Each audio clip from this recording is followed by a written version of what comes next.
এই মুহূর্তে পার্বত্য চট্টগ্রামকে আবারও অস্থিতিশীল করে তোলার জন্য সক্রিয় ভারতের মদতপুষ্ট সন্ত্রাসী সংগঠন ইউপিডিএফ পাহাড়ে একটি ধর্ষণের নাটক সাজিয়ে সাম্প্রদায়িক দাঙ্গা লাগানোর চেষ্টা করেছিল তারা।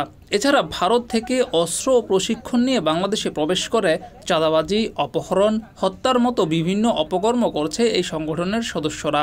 নিরাপত্তা বাহিনীরা বলছে, হাসিনার পতনের পর আবারও সক্রিয় হয়ে উঠেছে তারা। নিরাপত্তা বাহিনীর সদস্যরা বলছে, এই গোষ্ঠীগুলোকে ছাড় দিতেন শেখ হাসিনা। সেনাবাহিনীর উপর নির্দেশ ছিল নমনীয় থাকার। ফলে এই সশস্ত্র গোষ্ঠীগুলো রাজনৈতিক ছত্রছায়া, চাঁদাবাজি, খুন এবং অপহরণের মতো অপকর্মে লিপ্ত থাকত। এছাড়াও বাংলাদেশের নিরাপত্তা বাহিনীর সদস্যরা আরও বলেছেন, তাদের কাছে গোয়েন্দা তথ্য রয়েছে এই গোষ্ঠীগুলো ভারতের মদতপুষ্ট। এরা সরাসরি ভারতের গোয়েন্দা সংস্থার হয়ে কাজ করে। ভারতের মিজোরামে এদের অন্তত 6টি ক্যাম্প রয়েছে।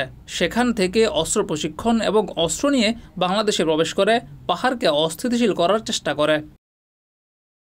তবে হাসিনার পতনের পর পাল্টেছে সবকিছু। নিরাপত্তা বাহিনীর সদস্যরা বলছে, এখন আমাদের কোনো ছাড় দেওয়ার প্রশ্নই নেই।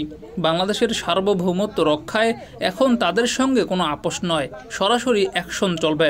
এই গোষ্ঠীগুলো সাধারণ মানুষের প্রতিনিধিত্ব করে না। এরা পাহাড়ি এবং বাঙালি সবার জন্যই বিপদের, সবাইকে জিম্মি করে রেখেছে। এমন অবস্থায় পাহাড়ের প্রতি ইঞ্চি জায়গায় নজর রাখার জন্য সেনা ক্যাম্প বাড়ানোর কথা বলছেন তারা। বাংলাদেশের একটি জাতীয় দৈনিকে প্রচারিত প্রতিবেদনে বলা হয়েছে, সেনা সদস্যরা পাহাড়ে অন্তত 250 সেনা ক্যাম্প প্রতিষ্ঠার দাবি জানিয়েছেন। 250 ক্যাম্প হলে পাহাড়ের পুরোটা জায়গা নজরদারির মধ্যে নিয়ে আসা সম্ভব এবং বাংলাদেশের সার্বভৌমত্ব রক্ষায় 250 সেনা ক্যাম্প করা গেলে এই সন্ত্রাসীদের অনুপ্রবেশ আটকানো সম্ভব।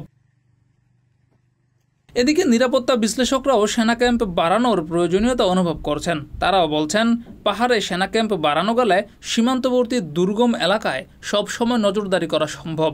এইসব এলাকায় নজরদারি ছাড়া দেশের সার্বভৌমত্ব রক্ষা সম্ভব নয়।